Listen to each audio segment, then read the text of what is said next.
Hello again, welcome back.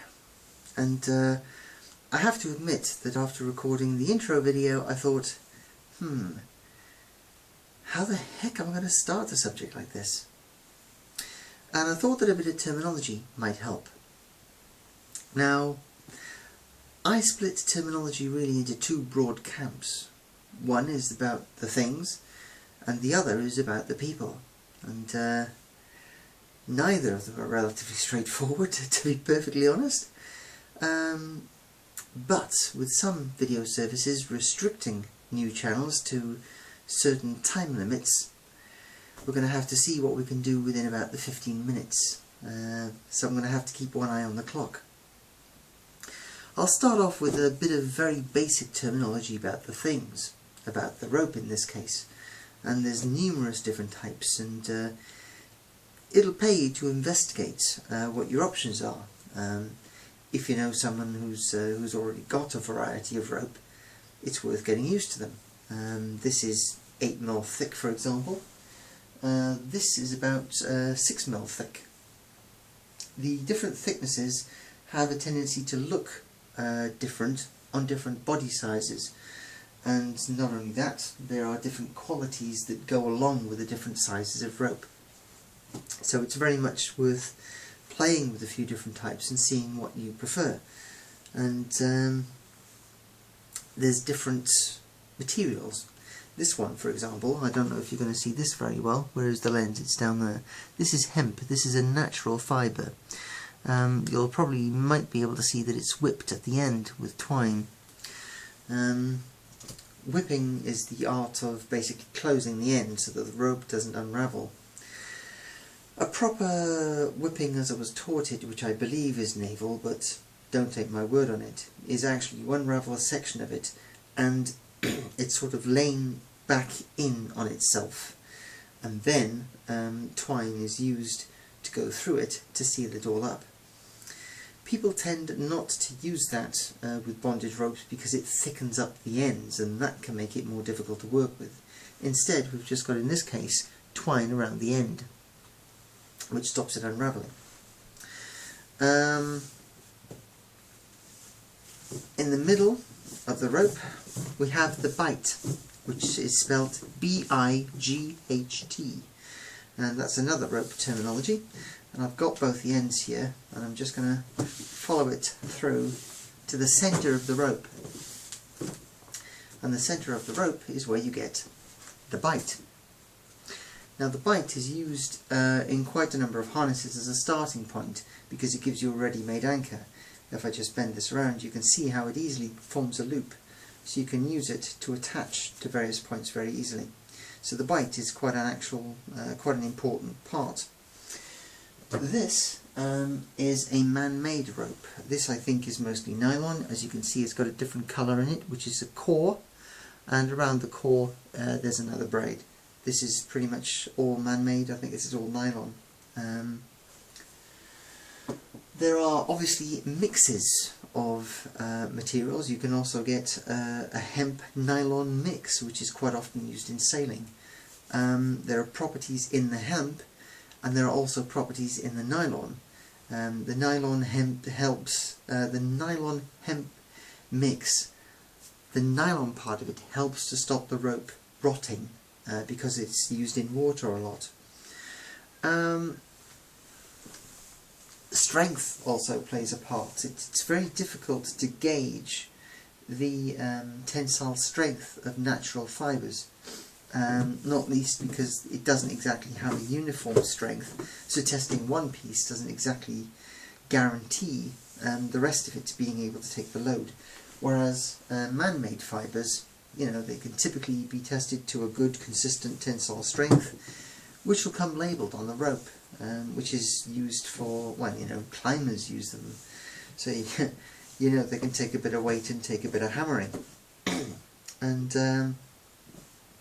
so if you're doing suspension work, you'll typically, for most part, be using man-made artificial ropes in some cases. There are other people who don't, and to be honest, this is pretty much at the start of my proper learning process. So I'm going to learn this as I go along. Right. There are many other qualities to rope, one of which is called the burn speed, and it's the speed with which rope travels over skin in order to cause a burn, a friction burn.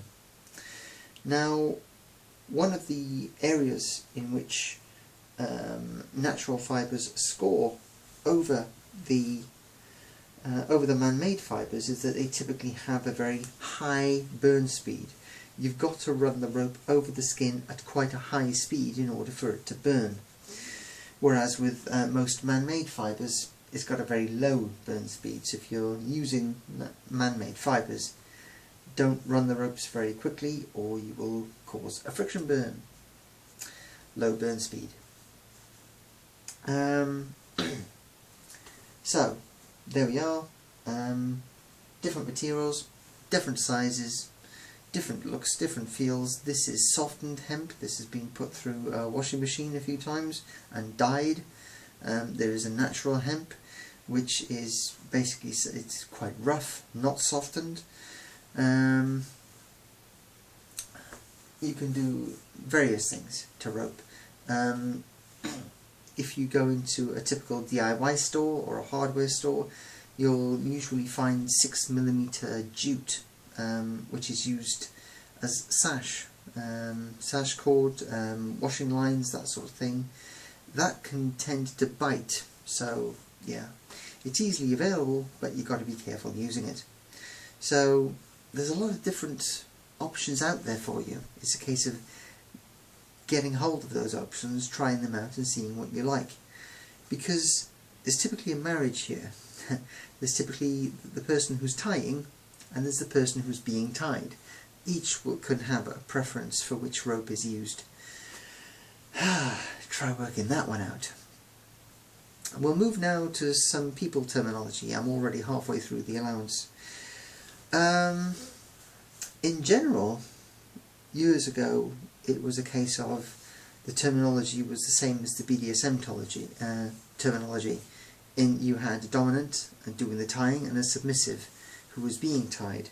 But things have changed. And they changed for specific reasons.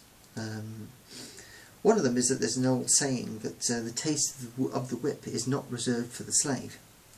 And that's because, as we pretty much know now, that we have endorphins, and various pain levels releases endorphins. Also eating a good curry will release endorphins, which are the body's natural pleasure drug. And hence, you know, why should the slave have all the fun, you know, have all the endorphin triggers? So, you know, dominants get in on the act as well. And things then changed within the rope world because things started to move away from the traditional BDSM psychology and the traditional master-mistress slave sub thing, and became top and bottom, and the top would do the tying, the bottom would be tied. But that still implied a different balance, one person above the other sort of thing. Now, after I've come back after a bit of a long sleep in this realm, we're using terms like rigger is the person who's doing the bondage, and the rope bunny is the person who's being tied. And it's sort of, there's no different one person higher or lower than another, if you know what I mean. And people change. Indeed, I'm a prime example. I would be a rope bunny in earlier years, and now I'm turning into a bit of a rigger. There's different pleasures that you bring out of different things at different times, really, and it's a complex play. It's not quite as straightforward as you might think. Triggers off different emotions at different times, and you can use all sorts of different mechanisms.